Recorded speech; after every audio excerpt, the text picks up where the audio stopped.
Jelas, jelas. Kita keyakinan kita apa, Bang? Islam, Muslim. Islam. Ya, silakan, Bang. Ini Bang, ini kan sharing. Saya kan mau nanya, Mhm. penamaan Yesus dengan Allah itu apakah bersifatnya sama? Suaranya kecil, apa? Penamaan. Kecil. Nggak Coba jelas. diulang, Bang Putra. Penamaan Deketin Yesus. coba, Bang. Dideketin, Ya, agak jauh suaranya. Suaranya deketin, Bang Putra. Silakan. Penamaan Yesus Penamaan dan Yesus. Allah itu apakah sifatnya sama? Maksudnya nama Yesus atau penamaan tuh maksudnya apa? Namanya Yesus. Yang dipakai untuk diyakini. Apakah nama Yesus sama dengan nama Allah gitu? Iya, betul. Oke. Jawabannya gampang. Mikana atau mau Nats tuh, Nats kamu udah dapat 230 koin. Kerja nak? Ya gini, aku jawabnya pakai ayat aja. Di Yohanes 17 ayat 5 sampai 6 di situ dikatakan Yesus berkata seperti ini, ya Bapa, namamu yang telah engkau berikan kepadaku telah kunyatakan. Nama yang ada pada Yesus itu adalah nama Elohim itu sendiri. Karena dari nama Yesus artinya sangat besar. Arti dari nama Yesus yang adalah Yeshua HaMashiach itu adalah Yahweh penyelamat atau Yahweh keselamatanku. Itu Bang.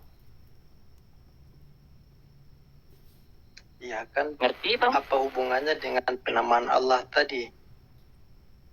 Oke, Bang siapa nih namanya? Stom tuh ya, Bang.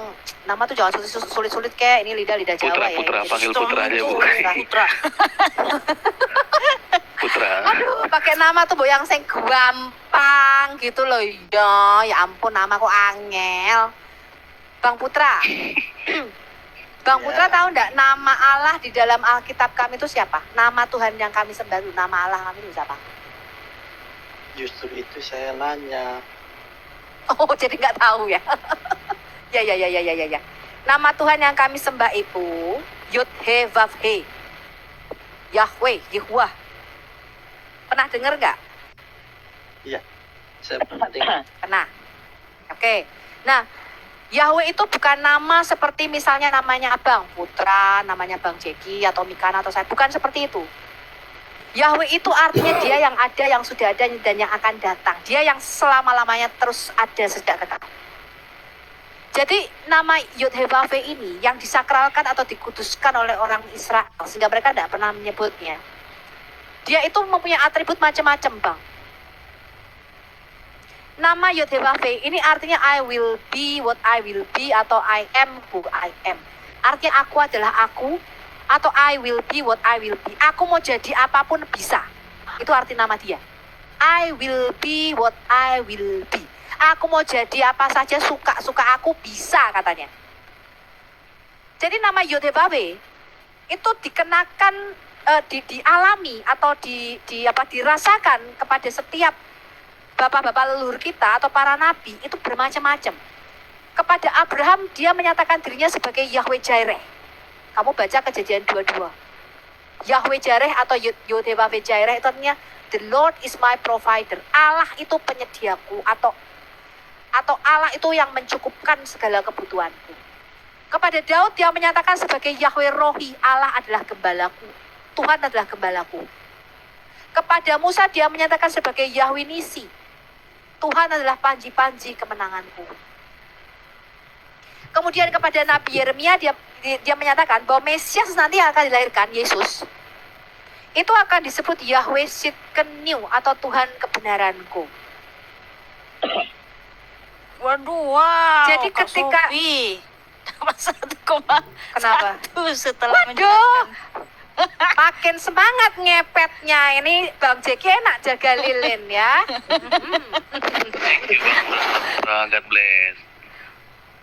God bless, terima kasih ya. Terima kasih yang udah kasih gift ya. Tuhan Yesus memberkati.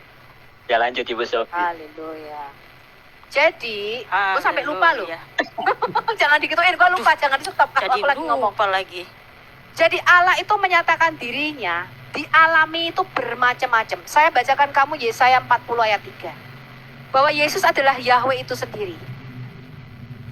Yesaya 40 ayat 3. Kamu ingat nggak Nats? Yesaya 40 ayat 3 apa katanya?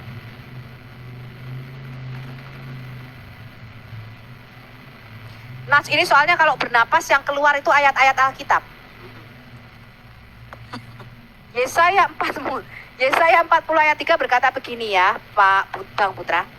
Ada suara yang berseru-seru, persiapkanlah di padang gurun jalan untuk Yahweh. Luruskanlah di padang belantara jalan raya bagi Allah kita. Nah, kemudian di dalam kitab Injil, di dalam kitab Yohanes, Yahya Pembaptis atau Yohanes Pembaptis itu memberikan kesaksian begini, Pak. Aku bukan Mesias. Ketika ditanya orang Yahudi, kamu siapa? Yohanes 1 ayat 23. Kalau begitu engkau Elia? Bukan. Apakah engkau nabi yang dijanjikan itu? Bukan. Yohanes Pembaptis mengatakan begini, akulah suara orang yang berseru-seru di padang gurun. Luruskanlah jalan bagi Yahweh seperti yang dikatakan oleh Nabi Yesaya. Jadi Nabi Yahya Pembaptis ini kelahirannya itu mendahului 6 bulan. Dia lebih tua 6 bulan dibandingkan dengan Yesus Kristus. Di dalam Quranmu juga begitu, bukan? Bahwa Yahya Pembaptis ini lahir lebih dulu untuk membenarkan kalimat Robnya. Kata Quranmu. Kalimat Robnya itu Nabi Isa. Jadi Yahya Pembaptis itu mendahului kelahiran Isa untuk mempersiapkan jalan bagi kelahiran Isa. Siapa Isa? Alkitab menjawab, dialah Yahweh, yaitu Tuhan itu sendiri. Bahkan di dalam tafsir Quran surah 3 ayat 19, sebentar ya. Yahya Pembaptis itu sujud kepada Isa Al-Masih ketika Isa masih di dalam kandungan ibunya. Bukan surah 3 19, bentar. Aduh, surah berapa ya? Surah Maryam, Nah. Surah Maryam. Surah Maryam ya, surah 19 ayat Yahya Pembaptis sujud kepada Isa. Sebentar. Oh, bukan kayaknya bukan. Saya surah apa ya? Aku juga lupa sih. Bentar ya. Nih, saya Yahya sujud kepada Isa. Surah 3 ayat 39. Surah 3 ayat 39, ketika malaikat dalam kurung Jibril memanggil Zakaria, dia berkata kepada Zakaria, sesungguhnya Allah menggembirakan kamu dengan kelahiran Yahya, yang membenarkan kalimat Robnya. Siapa itu kalimatullah? Nabi Isa Al-Masih di dalam tafsir Quranmu. Saya bacakan kamu tafsir Ibn Katsir dan tafsir Ibn Abbas dan tafsir Al-Jalalain. Semuanya sama. Yahya akan membenarkan firman yang berasal dari Tuhan, yaitu Isa. Bahwa Isa adalah rohullah, roh Tuhan. Dan Isa disebut firman Tuhan. Ayo. Dan Yahya Pembaptis sujud kepada Isa Al-Masih ketika, saya bacakan ya, disebutkan di dalam hadis Nabawi mengenai tafsir Quran surah 3 ayat 39 bahwa Yahya selagi di dalam perut ibunya menyatakan bahwa Isa itu benar dan hak. Jadi Yahya Pembaptis itu usianya masih 6 bulan di dalam kandungan. Yesus masih baru beberapa hari, baru beberapa minggu. Yahya dikatakan, Maaf, saya potong sebentar ya. ya sebentar, 1 menit. Diceritakan bahwa ibu Yahya Pembaptis berkata kepada Maryam, sungguh aku merasakan bahwa anak di dalam perutku ini bersujud kepada anak yang berada di dalam perutmu. Yang demikian itu merupakan pembenaran Yahya Pembaptis kepada Isa ketika Yahya Pembaptis masih berada di dalam perut ibunya. Yahya Pembaptis adalah orang yang pertama kali beriman kepada Isa. Ini adalah tafsir Ibnu Katsir, Tafsirul Quranil Azimi jilid 3, halaman 55. Oke, silakan ditanggapi. Pada konteksnya bukan sampai pada konteks ke situ.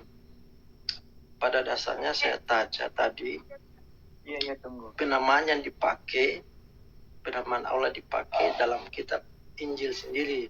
Kalau memang Yesus itu adalah Isa, Isa adalah Yahweh, kenapa Yesus hubungan bukan Allah Isa, itu Pak. melekat dalam kitab? Yesus Yahweh, Yesus bukan Isa.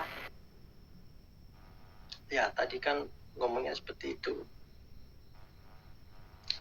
Artinya kan begini, kalau seandainya itu Yesus adalah Yahweh, kenapa penamaan Allah itu dipakai dalam Alkitab terjemahan bahasa Indonesia? Oh ya, ya. Konteksnya ke situ. Oke, Sudah bisa sudah paham? paham. Kenapa di Alkitab bahasa Indonesia ada kata Allah gitu ya? Iya, betul. Karena Alkitab bahasa Indonesia menyerap bahasa Arab, Pak. Bahasa aslinya itu adalah Elohim atau El, bahasa Alkitab Ibrani kita atau bahasa perjanjian barunya Theos.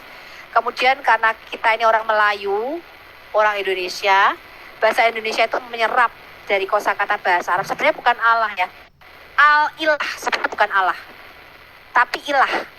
Jadi orang-orang Semitik atau bangsa Timur dekat purba, termasuk orang Yahudi, itu ketika menyebut sesembahannya itu mereka menggunakan kata El atau Elohim. Orang Arab menyebutnya ilah. Jadi orang Kristen Arab sebelum Islam itu menyebut sesembahannya ilah dan menyebut sesembahannya yang tertinggi namanya Al-Ilah, bukan Allah. Gitu? Jelas? Dan Alkitab yang saya Jelas. pakai juga nggak ada kata Allah, yang ada Elohim dan Yahweh. Karena saya pakai Alkitab yang terjemahan. Iya.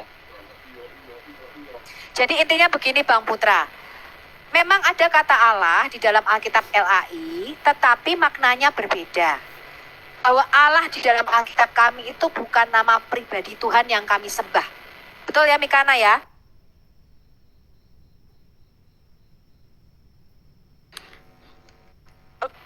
Oke. Saya mau tambahkan ya.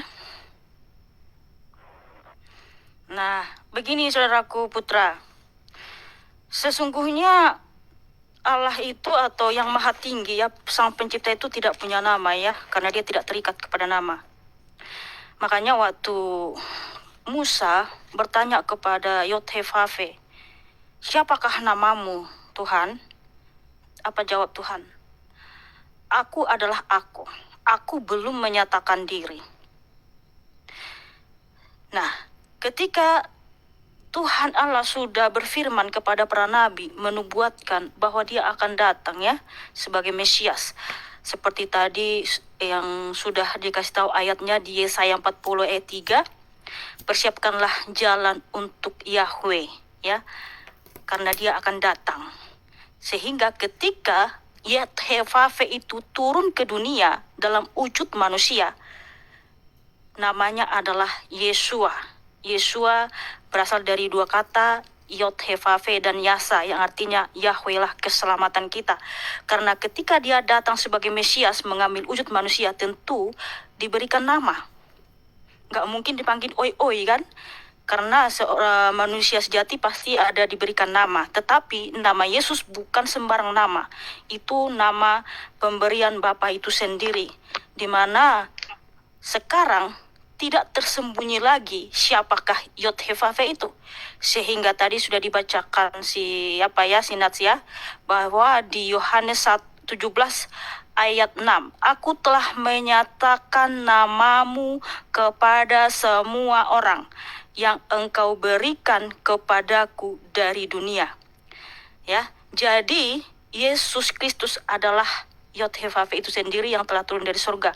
Makanya Tuhan Yesus menyatakan kepada orang Israel, jikalau kamu tidak percaya bahwa akulah aku atau akulah Yod-Heh-Vav-He, kamu akan mati dalam dosamu.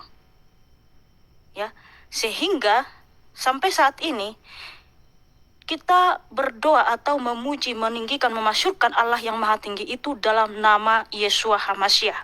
Karena memang Tuhan Yesus juga sudah memerintahkan, kamu akan berdoa di dalam namaku. Ya, jadi kalau kita menyembah Yeshua HaMashiach, kita menyembah Allah yang Maha Tinggi. Sebab itulah namanya. Sudah dinyatakan kepada semua orang. Dia sudah menyatakan diri kepada semua bangsa, ya.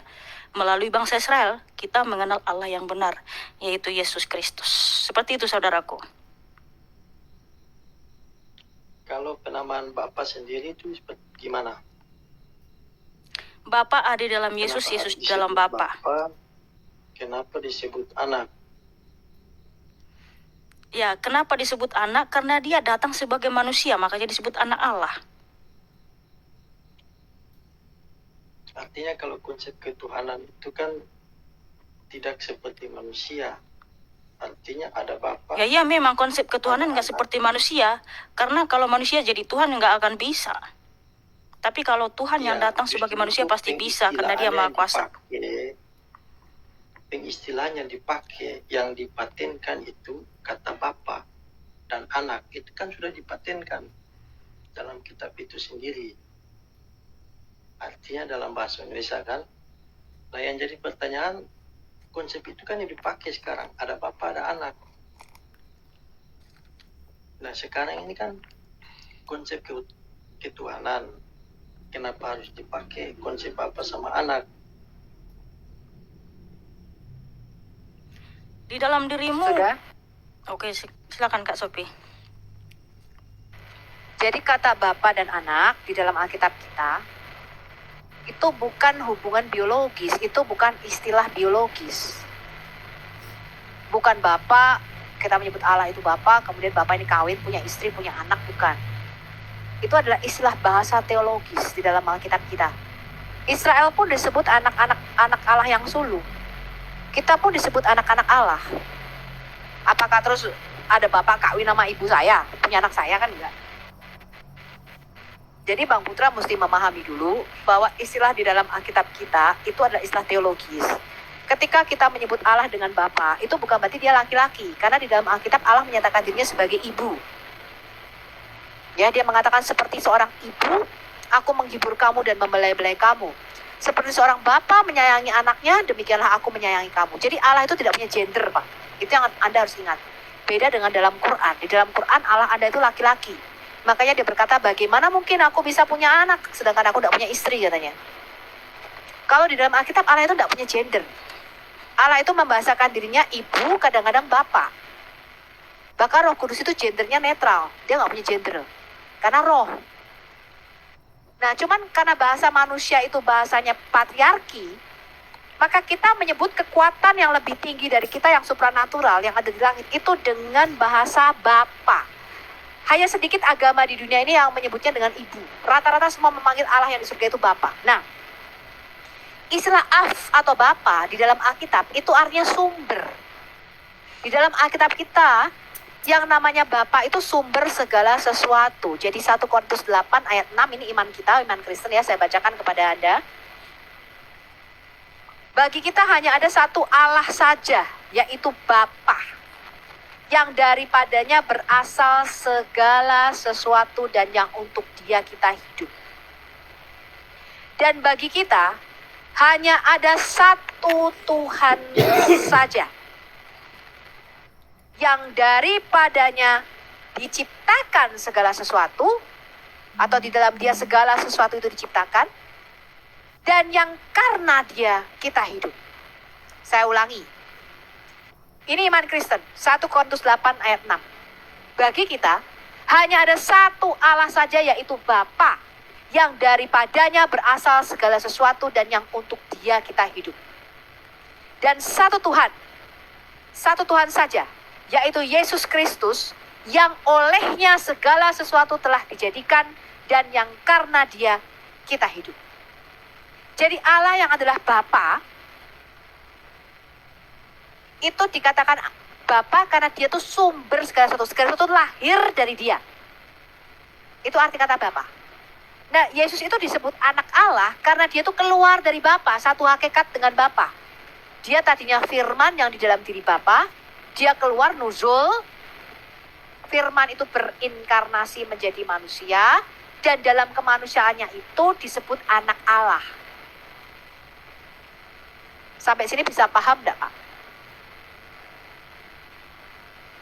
Ya, paham bang. Itu kan konteks. Jadi bukan istilah biologis ya, tapi istilah teologis. Heeh.